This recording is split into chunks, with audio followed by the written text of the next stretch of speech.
My name's Lee and I'm mentally ill. And while you probably didn't expect a YouTube video to start off that way, here we are. I also think that it's really important to understand this fact moving forward, not just about myself, but because of this project that I'm working on. I have OCD, PTSD, autism, ADHD, and depression, and my depression comes with an extra spicy side of suicidal ideation. It's a really potent mix, and while I am in therapy and take medication for it, a lot of times managing the symptoms of those mental illnesses, which can sometimes combat against each other, really comes down to me. There is no perfect cure for any one symptom that I'm having, but a lot of times I'm able to knock myself out of whatever funk I'm in by playing video games. Video games are unique in that they have this thing called the magic circle, and no, that's not a word that I just made up. It's an actual term used in video gaming to describe what happens when we suspend our own reality in the physics of the real world and supplement it with the reality and the physics of the game that we're playing. Video games are intended to pull you in much more than any other form of media, making them really unique ways to teach and learn about the world around us, especially for children. But there's a major flaw in this, and that comes down to the way that things are represented in video games. Mental health, especially. Video games fall into the same trap that books, TV shows, and movies also fall into, and that is misrepresenting mental health conditions to use them as plot devices. Let's take a look at the TV show Criminal Minds, for instance. There are plenty of episodes in that in which the bad guy was somebody with schizophrenia, typically driven to commit some sort of violent act against other people because of his hallucinations. The voices in his head could be telling him to kill. In all actuality, schizophrenics are a lot more likely to hurt themselves than they are to hurt somebody else. It's more likely that you're going to get killed by somebody who is of stable mind than you are of somebody who's schizophrenic. And this misrepresentation in media creates biases which hurt entire communities of people.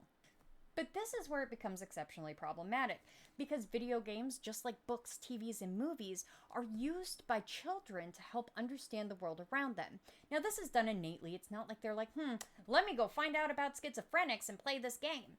No, it's done passively. And that's not any sort of narrative on any parent out there. It's something that's always happened. We don't always rely on our parents or teachers to teach us about the world, but we need to have experiences. And in lack of those experiences, we use media to understand how we should act or how we should view them.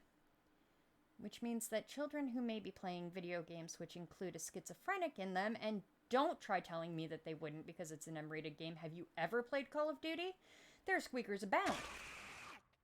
But they're starting to learn biases against an entire community that are completely false.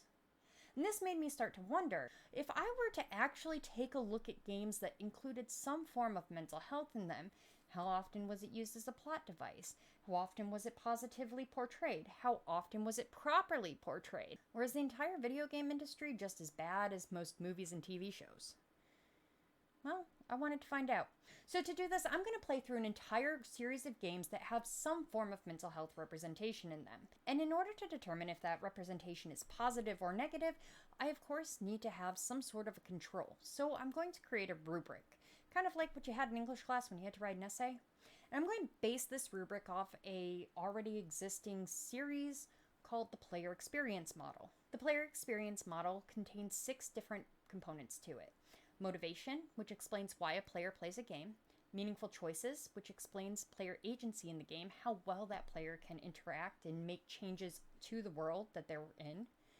Balance, which talks about balancing the moments of high intensity with the moments of low intensity storytelling. Usability, which talks about how well the mechanics in a game work, because if the mechanics are shit, the game tends to be shit too. Aesthetic, which talks about how well that game pulls you into the magic circle. And of course, fun. A game that isn't fun is unlikely to get played. I'm going to do a series of videos over the next couple of weeks talking about these different things and exactly what we're going to be looking for as we create this rubric. Once I have this rubric, we're going to move forward and start playing video games that include some form of representation and grading them off of that rubric. And then we're going to see how they stack up against each other. Which ones do really well when it comes to understanding mental health and properly portraying it, and maybe even having some therapeutic outcomes, and which ones just miss the mark. I know that this is a really niche topic, but I hope that some of you are interested in it because I'm really interested to see exactly how this all comes together. So my next video is going to be one that I've actually had scripted out for a very long time and just haven't had the courage to go ahead and record. It's all about motivation and exactly why is it that we play video games. I think I'm finally ready to get this project started, and if you're interested in following along, don't forget to subscribe and ring the bell, that way you get all the notifications when I do actually post the video. So until next time.